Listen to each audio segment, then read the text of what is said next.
I'm Angelo Paletta from Burlington. This is the car cathedral.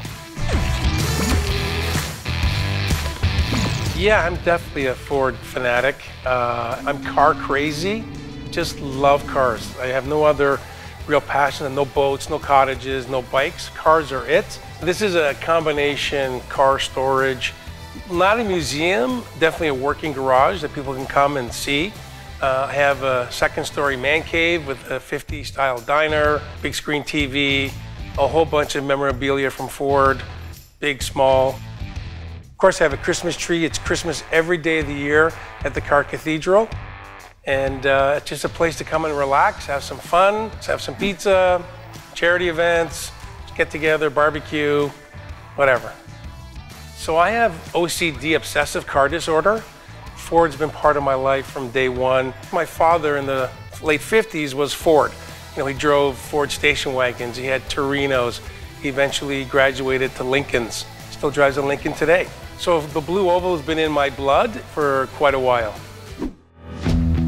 So this one here is a 2006 Canadian spec Ford GT. This car had 24.5 miles on when I bought the car.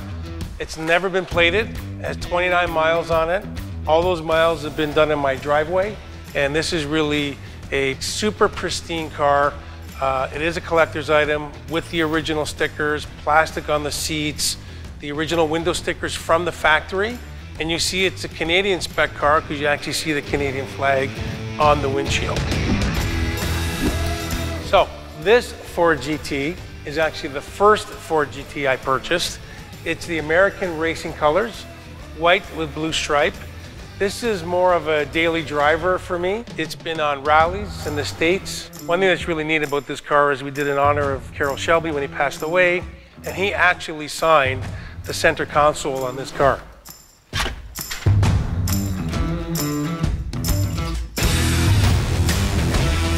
This is an exact recreation of the 1968-69 double Le Mans winner. It's a recreation of car 1075. It's the only car to win Le Mans 2 years in a row.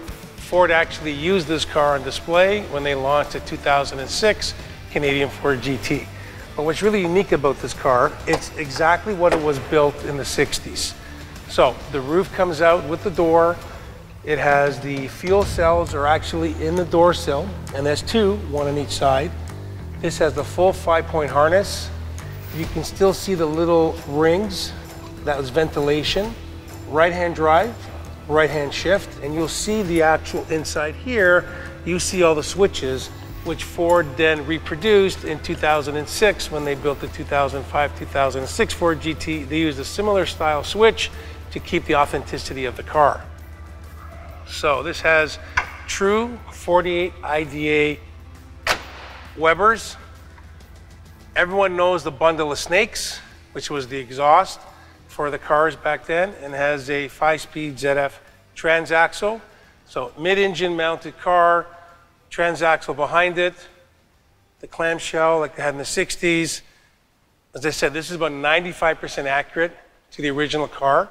So this is the car that won Le Mans from 66 to 69. Now we move to 2016, 2017, and the new Ford GT that won Le Mans 50 years later in 2016. And they created a street car at the same time they created a race car. These cars were basically designed and built simultaneously so that the street version mimics the race car. Obviously there's things in a race car you can't put in a street car, but ultimately this is the same as the race car. It's an amazing feat of engineering. It's another piece of rolling art. So the interior of this car was also custom ordered. It's called Launch Control, and it's the orange that matches the spacesuits from the astronauts when they were going to one of their space shuttle runs. Carbon fiber interior, the paddles, all the controls are on the steering wheel, and you can drive it. It's another great piece. This is a 2009 GT500 KR edition, basically a remake of the 1968 KR that Shelby came out with. one of only 22 in Canada. Neat car, lots of power, very tight, supercharged, cold air intake, carbon fiber piece here.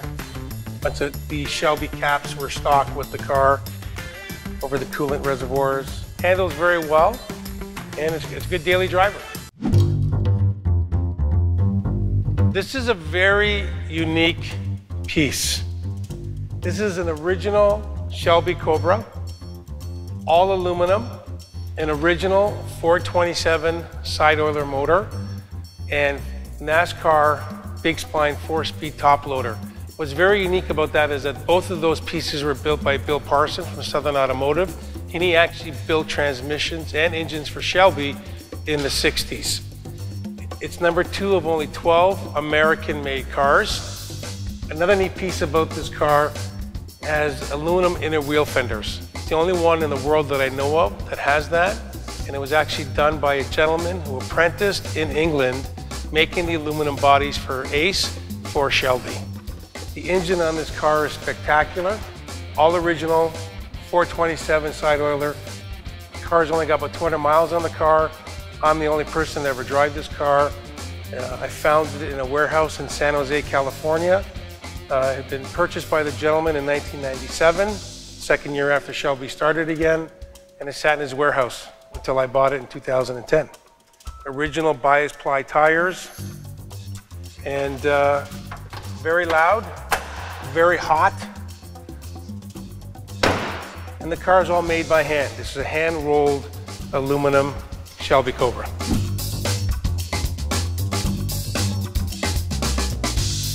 This is a 2001 Superformance 427 SC Shelby Cobra.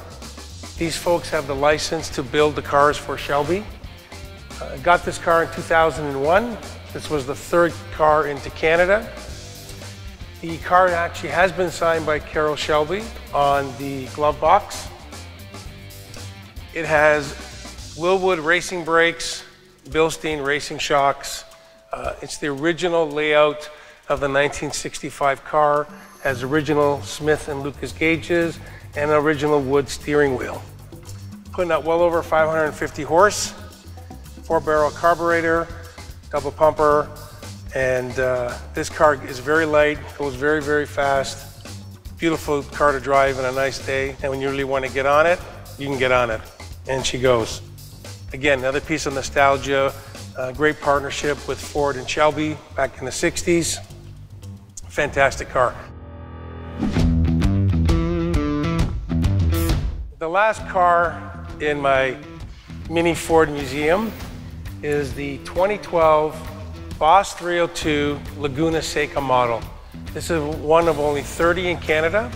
2012 was the only year that this car was available in Canada, and the only year that they had the two-tone paint where the spoiler and the roof and side stripes and wheels all matched. And they only built this car for 2 years, 2012 and 2013. This car has the full Recaro racing seats, as well as 5-point harnesses for both the driver and passenger, has no rear seat, and a fully integrated roll cage into the car. This car is also meant for the track. It is a normally aspirated car with approximately 444 horsepower. Great cars, a lot of fun. You know, it's a great hobby. I do a lot of charity work with the cars, a lot of rides, and I like opening it up to, you know, a lot of people to see it, especially kids. I even let kids sit in the car, sometimes their parents. But, you know, it's great to get the enthusiasm from the kids and hopefully they're future Ford customers when they get old enough.